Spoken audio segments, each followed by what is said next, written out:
ഒരവസരം ഉള്ളപ്പോൾ നമ്മൾ ഇങ്ങനെ ഒരു പറയുന്നത് എന്തിന് നമ്മൾ കേട്ട് മിണ്ടാതിരിക്കേണ്ട ആവശ്യം എന്താണ്?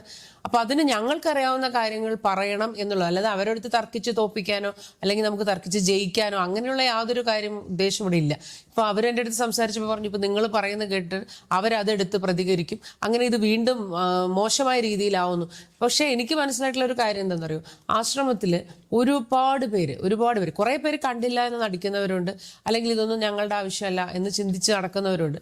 പക്ഷെ ഒരുപാട് പേര് ഞങ്ങളുടെ അടുത്ത് വന്ന് എപ്പോഴും പറയാറുണ്ട്, നിങ്ങൾ ഈ വീഡിയോ ഇടുന്നതുകൊണ്ട് ഞങ്ങൾക്ക് ഒരുപാട് ഉപകാരമാണ്, പല സംശയങ്ങളും ഞങ്ങൾക്ക് മാറി. അങ്ങനെ ഒരുപാട് പേര് മനസ്സിൽ ഇങ്ങനെ എന്തൊക്കെയോ തെറ്റിദ്ധാരണ കൊണ്ട് മാറിപ്പോയവർ ഒരുപാട് പേര് തിരിച്ചു വന്നു ആശ്രമത്തിൽ വരുന്നുണ്ട്. അവർ ഞങ്ങളെ കാണുമ്പോൾ ഞങ്ങളുടെ ഒരു വീഡിയോ ഇട്ടില്ലെങ്കിൽ അവരപ്പം അന്വേഷിക്കും, എന്താ ഇടാത്തത്, ഇടണം, ഗുരുവിൻ്റെ കാര്യം ഇടണം. ഇപ്പം തന്നെ ഞാൻ വെയിറ്റ് ലോസ് വീഡിയോ ഇടാൻ തുടങ്ങിയപ്പോൾ ഒരമ്മ എന്നെ കണ്ടപ്പോൾ എൻ്റെ അടുത്ത് വിളിച്ചിരുത്തിയപ്പോൾ അവൾ ഇവിടെ ഒന്ന് ഇരിക്കുന്നു ഇരുത്തിയിട്ട് പറഞ്ഞു, അല്ല ഗുരുവിൻ്റെ കാര്യമൊക്കെ പറയണം കേട്ടോ എന്ന് പറഞ്ഞു. അതായത് ഞാനിപ്പോൾ വിഷയം മാറി എന്നുള്ളത്.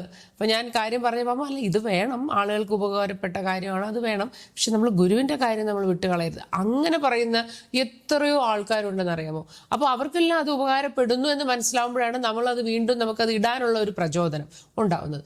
അപ്പോൾ ഇന്ന് നമ്മളിപ്പോൾ ചർച്ച ചെയ്യാൻ അല്ലെങ്കിൽ ഷെയർ ചെയ്യാൻ ഉദ്ദേശിച്ച ഇപ്പോൾ ആശയുടെ വലിയമ്മയുടെ മകൻ നമ്മുടെ ഗോപേട്ടൻ്റെ കുറച്ച് അനുഭവങ്ങളാണ് ശിഷ്യപൂജയെക്കുറിച്ചുള്ളതും ഗുരുവിനെക്കുറിച്ചുള്ളതായിട്ടുള്ള. അദ്ദേഹം വളരെ പഴക്കം ചെന്ന ആശയുടെ അമ്മയോടൊപ്പമൊക്കെ ആശ്രമത്തിൽ വന്നതാണ്. അപ്പോൾ അദ്ദേഹത്തിൻ്റെ അനുഭവങ്ങൾ അത് വളരെ മഹനീയമായിട്ടുള്ള, നമുക്ക് വളരെ വേണ്ടപ്പെട്ട ചില അനുഭവങ്ങളാണ്. കാരണം അദ്ദേഹം കുടുംബവും ഇവിടെ നമ്മുടെ വീട്ടിൽ വന്നിട്ട് അടുത്ത ദിവസം പോകാൻ, ഗുരുവിനെ കണ്ടിട്ട് ശിഷ്യപൂജയെ കണ്ടിട്ട് പോകാനായിട്ടാണ് അവർ വന്നത്. പക്ഷേ 2 ദിവസം ശിഷ്യപൂജയെ കാണാൻ പറ്റിയില്ല, ഗുരുദർശനം ഉണ്ടായിരുന്നില്ല. അങ്ങനെ 3-ാമത്തെ ദിവസം അവരിറങ്ങുമ്പോഴാണ് പെട്ടെന്ന് നമുക്കൊരു വീഡിയോ അദ്ദേഹത്തെ കൊണ്ടൊന്ന് സംസാരിപ്പിച്ചാലോ എന്ന് തോന്നുകയും ഒരു വീഡിയോ എടുക്കുന്ന ഒരു ചിന്ത വന്നത്.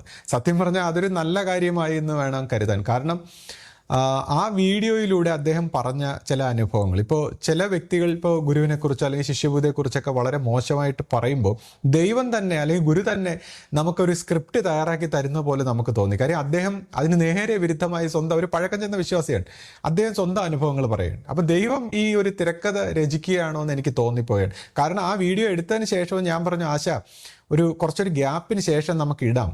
കാരണം കുറേ കാലമായിട്ട് നമ്മൾ സ്പിരിച്വൽ ടോപ്പിക്സ് ഒക്കെ പറയുന്നല്ലോ, ഇപ്പോൾ നമുക്ക് ഒരു മറ്റ് കാര്യങ്ങളൊക്കെ കുറച്ച് നാൾ ചർച്ച ചെയ്യാം, അതിനുശേഷം നമുക്കൊരു ഗ്യാപ്പ് എടുത്തിട്ട് സംസാരിക്കാം എന്നൊക്കെ ഞാനിങ്ങനെ ആശയോട് പറഞ്ഞു. അപ്പോൾ ഇപ്പോൾ കഴിഞ്ഞ ദിവസം എന്നോടൊരു സുഹൃത്ത് എനിക്ക് മറ്റൊരു വീഡിയോ അയച്ചു തന്നിട്ട് ഇങ്ങനെയൊക്കെ കുറച്ച് ആരോപണങ്ങളൊക്കെ പറയുമ്പോൾ എനിക്ക് തോന്നി ഗുരു തന്നെ നമുക്കൊരു സ്ക്രിപ്റ്റ് തയ്യാറാക്കി, ഗുരു ഒരു കഥ